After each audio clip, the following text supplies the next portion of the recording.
nursery. I gotta. Oh, are you taping? I'm gonna okay. enter.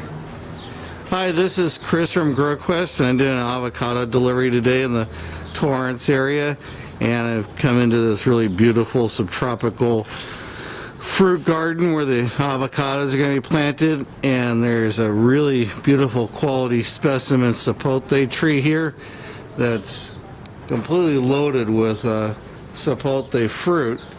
There's two new varieties of Sapote, and I have absolutely no knowledge, I have to say, what Sapotes are used for, so I'm going to let Alan explain his Sapote tree. Well, the Sapote tree it grows wild in South America and Mexico. It's a favorite of a lot of Hispanics, but of course you can't get it in the grocery stores because the fruit will not ripen after it's picked at all. I've tried. And the problem, Well, what do you do let it get like a certain color on the tree? it'll turn slightly yellow, and you have to pick it that day. Oh, really? Because if you miss that one day opportunity, the fruit will drop and splatter. Most people that have these hate them because they're nothing but splattered sapotes everywhere. So you have to come out at the right time, and every day, maybe twice a day, you check each one to see if it's the right color and slightly soft. It will fall into your hand, and then you get it. But if you pick it too early, it will not ripen, and it's basically worthless. So it's from a commercial standpoint, it's absolutely useless. Kind of difficult to manage then.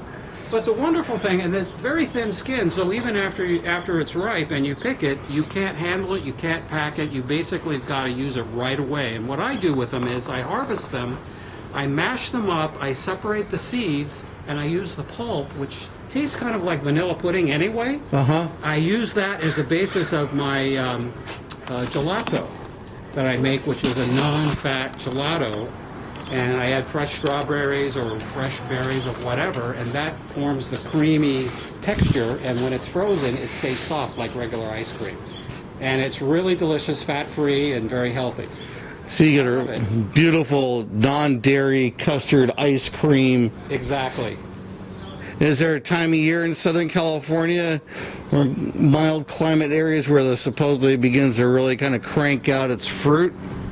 The Sapote is a little bit sensitive to frost, and it doesn't, I don't think it would grow too well north of here. I'm in Southern California. But as you can see, the fruit is fairly large now. It'll probably be ready to harvest in about 3 months. It stays on the tree for quite a while, and it will automatically clean itself in terms of if it has too much fruit on a branch, it'll drop some of the fruit.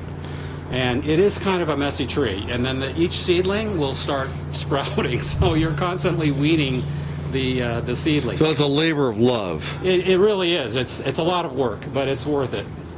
So kind of a September, October ripening stage then. Sure. And the white Sapote is, this I believe was called what was a Susan variety? Suebelle. Yes.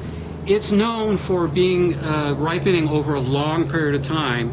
So supposedly you get fruit all year round. But in my experience, depending on when the weather and how much you water and everything, there tends to be one, maybe two main harvests of the year.